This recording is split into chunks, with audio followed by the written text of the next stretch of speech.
you're not you're sick? What's going on?" He's like, "Nah, man, I enjoyed myself." He said, "Come on, man. I know everybody else are enjoying themselves. We didn't see you out here. You didn't see you out here in the party. All this food was out here. You could have ate all this food, and we was waiting for you, but you didn't show up.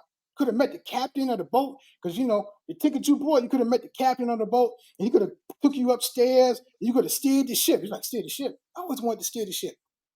He's like, "Well, why didn't you come out? Why didn't you come out the room?" He was like, "I just bought a ticket. Hmm. It was my dream to get on this boat. I just bought the ticket to get on the boat. I was happy. I got my crackers. I got my water. Yeah, I see you got the crackers and water. They didn't make your bed up? I'm gonna tell them they're gonna get in trouble." You're like, "No, I told them don't make the bed up." The shop steward realized he had limited his thinking. He just wanted to get on the boat. He just got on the boat and was satisfied getting on the boat. Not realize he had access to everything on the boat at no extra cost. But he limited his thinking by just getting on the boat and being satisfied and had access to all that food. He lived 3 days off of crackers, jelly, and water. He had access to steak.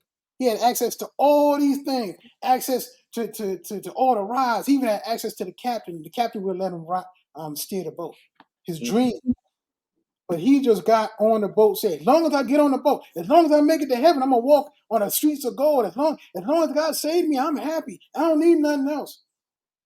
And God said, "You got access to everything I promised you, but you just happy just to say, I'm a believer."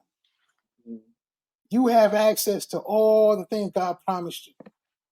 Just don't be satisfied where you at.